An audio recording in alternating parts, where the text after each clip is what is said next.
Hey, my name is Brent here on Cloudy with the Chance of Meeples. Today on the channel, we are taking a look at Perch, an area control take that style game in which you'll be placing your birds on different locations, making these big old stacks, maybe having, well, tipped over.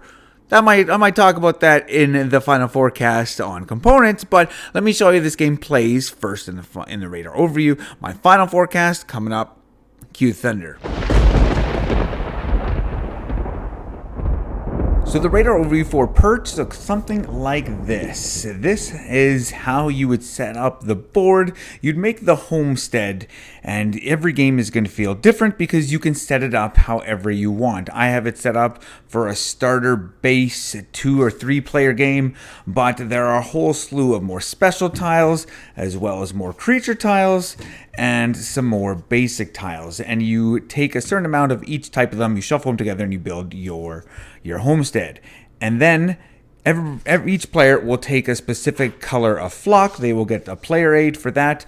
There are a whole bunch of different animals that you can play with. The red fox, the scarecrow, cougar bird, bee, so on and so forth. In this game, I have it set up that you have the cat, the dog, and the hawk, and they have their respective tiles. At the start of each round, each player, say I am the controlling the black flock, I would take 2 of the black birds, and another player, they would take 2 of the yellow ones in front of them, and player 3 would take 2 blue. Then we would also take 2 of our own colors, put them into this migration bag. And then starting with whoever is first in turn order would reach in this bag. They would pull out 2. And let's say that's me. Player 2. They would take 2. They would get both of mine. And then player 3 would get one of theirs and one of the yellow players. On your turn, in round 1, 2, and 3, you'll just be placing birds. In rounds 4 and 5, you get a birdhouse as well as a little zap token, which I'll speak on momentarily. But on your turn, you're taking one of the birds in front of you and you're adding it to one of the tiles in the homestead. So if it's my turn, you know what? Maybe I'm going to put one of my own birds on a nest. Anytime you put them on a nest, each nest counts as an additional bird. So at that point, I would have 2 birds on the great ash tree. And then the yellow player, they're gonna take this nest.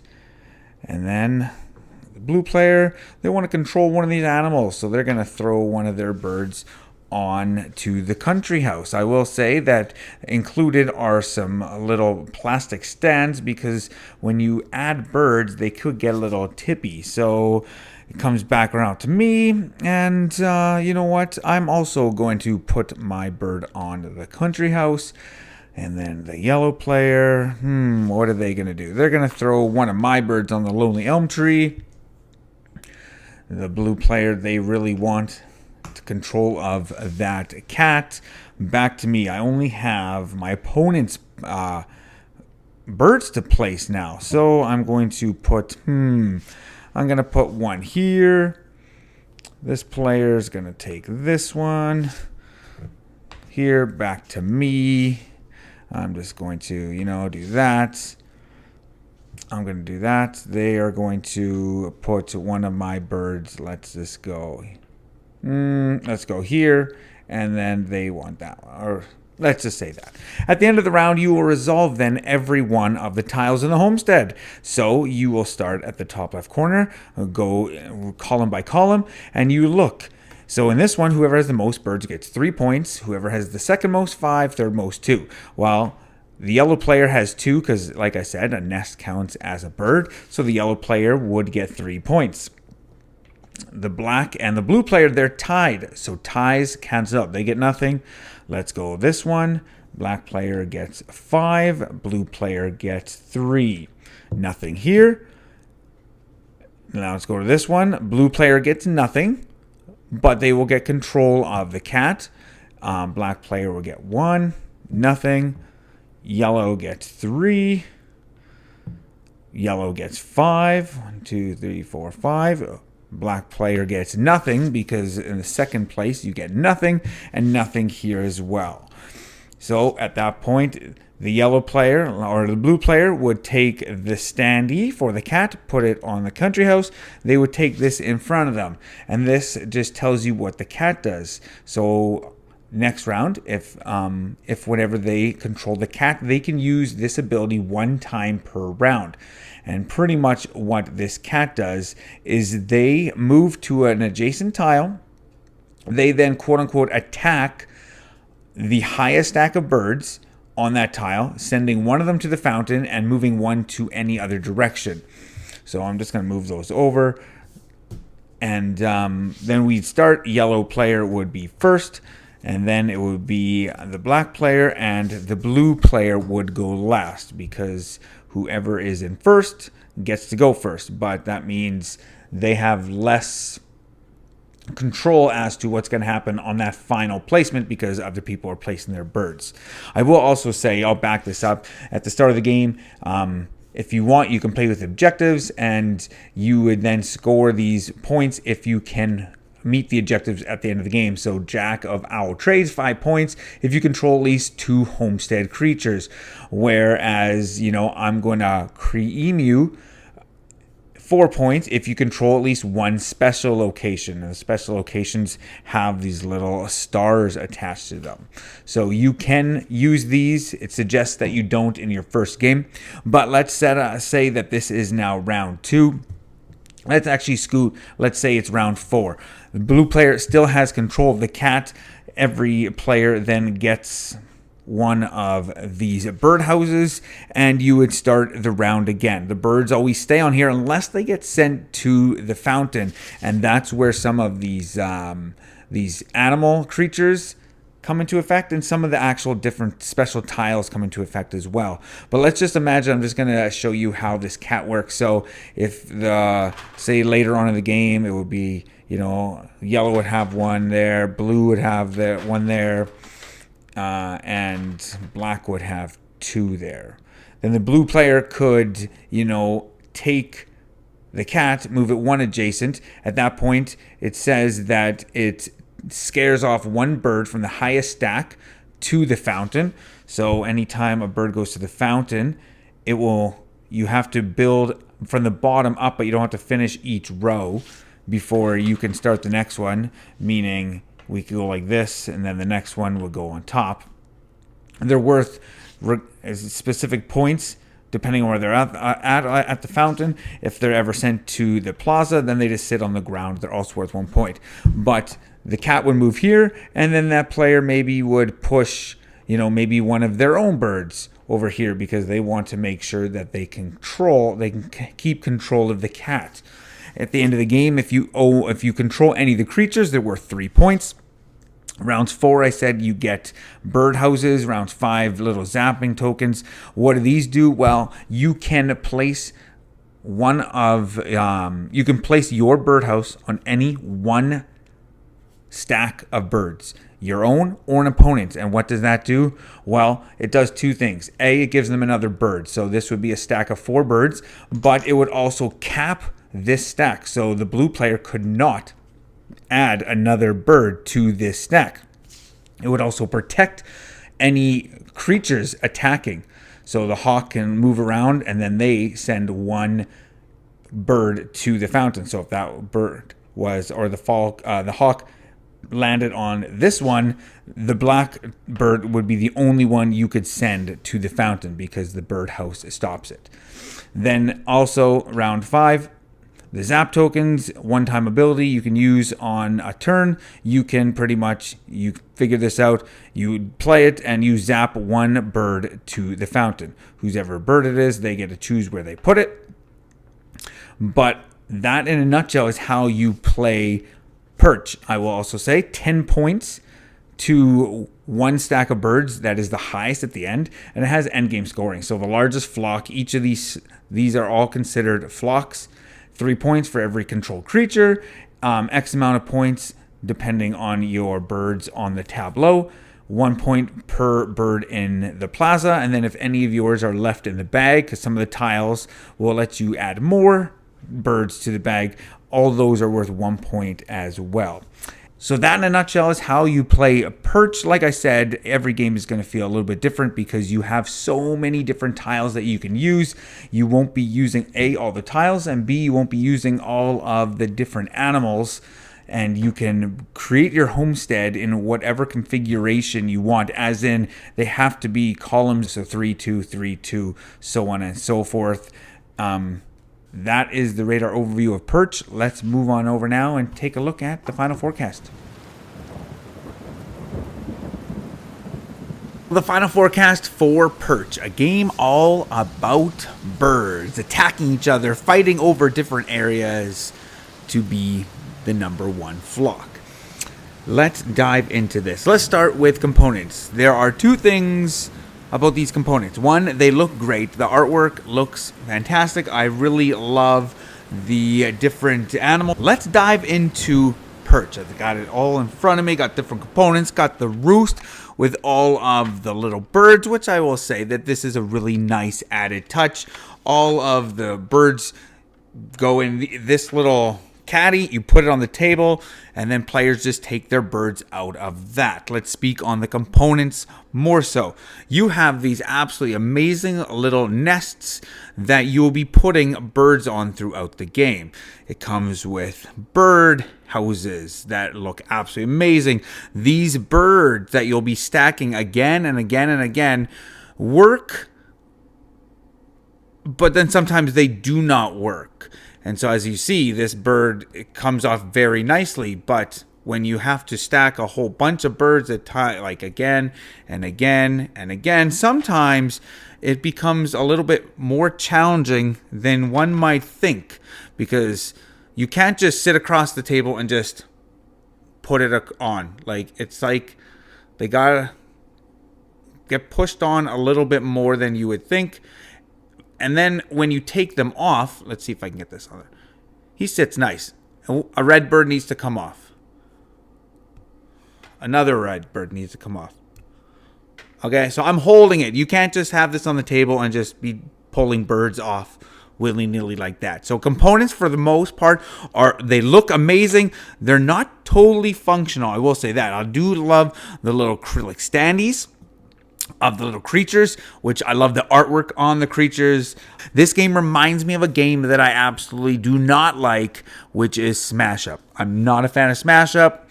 I just don't like that game. This game reminds me of that because it has different locations. In Smash Up, I think they're called, I don't even know what they're called. They're not called zones. I'm not sure what they're called. But here, they're just homestead tiles. And there's some basic ones that just straight up give points. You know, the scented pine tree, if you have the most birds on at the end of the round, you get 3 points. Second most, 5. Third most, 2. And then you have a bunch of special tiles. And these will kind of like change how each of the locations score. You know, the bird feeder, the controlling player swaps one of their recruited birds with another player's recruited birds.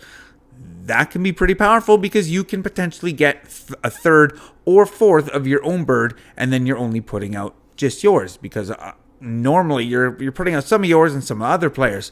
But then the early bird gets one extra bird in the migration bag, so when all the players are taking birds from the round, you have one more, so you have a little bit of higher chance of other people taking your birds.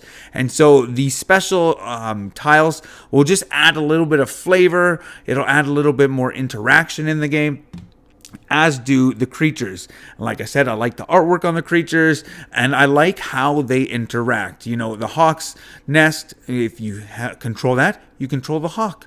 And the hawk has a pretty cool special ability. It can kind of just dive bomb onto another tile, scare one, take one of those birds, send it to the bird feeder, I believe that's what it is, and then it can kind of just like cause havoc. And that's kind of what this game is all about. I said that I was not a fan of Smash Up, and I'm still not a fan of Smash Up, but this was a little bit different than Smash Up for me because everybody has control of their own birds plus others. And that's where the craziness kind of happens. If you go into this game wanting to have a lot of control, I think you're going to be mightily disappointed because other players can control your birds. on that note, I feel you want to go last. So in this, each round, whoever's got the most points is the first player of each round. And then it go turn order. It goes from first to last in points. And I feel that in the later rounds, you want to go last. You want to have more control. You want to be able to react to what other opponents are doing. And in that, you want to kind of control those animals, those creatures, because they can really swing some of those homestead locations, because ties cancel out. So, if you have the most or second most or whatever in this one, let's say you have the most. No, that's a bad example. For example, this one, the Japanese maple tree, you want to have the second most. And so you want to have, which is it kind of changes your mind, right? So if you have 3 and I have 3, we're tied. I put a fourth one in, but then someone could just come in and be like, nope, I'm going to place one of yours. Now you're tied with Brent again. Now both of you get 0 points. That can happen. So you can go from like, oh man, I'm set up. I'm going to have 7 points. Someone puts a bird down. You get 0. It can be quite swingy like that. So I don't think this game's for the faint of heart. At the same time, I'm not a fan of Take That, but I have enjoyed my plays of this because I feel it's just, I can't put my finger on it. Why exactly I enjoy the Take That in this, but it's lighthearted and everybody's kind of messing with all the birds, and at the same time those creatures can just put a bomb in all the things, because you could have like 2 or 3 locations that, okay, they're all set up this 1 or 2 creatures goes and just everything gets flipped upside down. So again, this isn't a game like, oh, I'm gonna have a deep strategy and I'm going to do this and this and this. This is like, okay, what happened with the player in front of me? What am I going to do to react to that? 2-player count, you kind of have like a dummy player where both players are putting birds of this like neutral player. So you have a little bit more control. In 3-player, all these tiles have a first, second, and third scoring level. And so in 3-player, you can kind of maybe guarantee more so that you'll get some points in kind of all of these homestead tiles. 4 and 5 just get crazier and crazier. Like in a 5-player game and you have a tile and you have a bird of another player and you're like, where should I put this? You can just chuck it on any one of the tiles, and if they're like the 4th or 5th bird on that tile, they're not going to score. So like it gets crazier, and it does slow the game down a little bit on the the 4th and 5th round, because you really have to start thinking what you're going to do and how you're going to place your birds. In the 4th round, you get these bird feeder or these bird houses, which count as a bird. So you can put it on a stack of birds, cap that bird, that flock. No more birds can be added to that, but you're gaining another bird. So you can do it to yourself, or you can do it to another player. If you do another player, yes, that stops them, but it also gives them a bird, which might actually help them. So you have to be careful when you're going to use these. And then the lightning bolt tokens, you can just, zap a bird straight to the fountain, and which is still points, but you got to watch out when you're going to do that. It does slow things down a little bit in between rounds, because you have to score every one of these tiles. And, in a 5-player game, I think you're using 12 or 14, something like that. Like, you're using a fair amount. And so I feel you need to have kind of one person to lead the game, quarterback the game, in the sense of, okay, this tile, then this tile, then this tile. Like, one person just do that. Because if everybody's trying to do it all at the same time, it's going to get absolutely chaotic. Because this game kind of is that. It fits the theme quite well. So this has some private objectives. I haven't dug into these all that much. But having played the game, reading these, played with a few of them, sometimes I feel that some of them are almost at odds with each other. For instance, just wing it. You get 3 points at the end of the game if you control 0 homestead creatures. You can use this card in a 2 to 5 player game. You can also use this card in a 5-player game. If you control 1 homestead creature, you get 4 points. I understand more players, harder to control these things. But if I control 0, I get 3 points. But if I control 1, I can get 4 points plus the 3 points for the creature itself. This seems like a better deal. And then you can play with this one. Someone could get this one. Control at least 2 homestead creatures. Gain 5 points. So 5 plus 6, though. A potential of getting 11 points with this card. Or if you don't control any of them, you get 3. So I'm not going to say that these are like super unbalanced. I'm not going to say that because I haven't played with them enough to make a fair judgment call on that. But all in all, this game is just a wild ride. Let's just say that. You got to go into this game being prepared that your plans will get blown up like every round. You have to also make sure people aren't just running away with these on these basic tiles, because if someone scores the Mighty Oak Tree 3 out of the 5 rounds in first place, that's 18 points. That can be a fair amount of points. And so you kind of have to watch everything. And I feel if people aren't necessarily watching specific people, like, oh, you know what, Joe over there, he's just loading up on these couple tiles and no one's actually fighting for those tiles with him, against him, whatever, he could pull away in this game. I've seen it happen in my latest 4-player game where one of the players had some of these basic tiles that gain a lot of points. No one was really fighting for those tiles, and that player won by like 25 points. And so this is not a game for someone who doesn't like people messing with your plans, because your plans are going to get absolutely destroyed every game. Overall, I enjoyed Perch. I thought it was a fun time. I'm going to give it a 75% chance Meeples. I did enjoy it. It's got, some somewhat amazing components, but they're not totally functional. But when I'm in the mood for a little bit of chirping and beaking off, sorry for the puns, and, kind of just messing with some of my buddies, I'm going to pull out Perch because I like the area control aspect of it. Kind of reminds me a little bit of Small World, where you own certain areas. You kind of have those special perks, and there's a decent amount of those special areas in each game that will kind of make you go this way or that way, or depending on which creatures are in, or reflect on how you will play the game. So 75% chance Meeples for Perch. It looks great. And so, yeah, it's not for the faint of heart. It's a little bit mean. But there you have it. My thoughts on Perch. My name is Brent. Till next time, grab your umbrella. The forecast is cloudy with a chance of Meeples.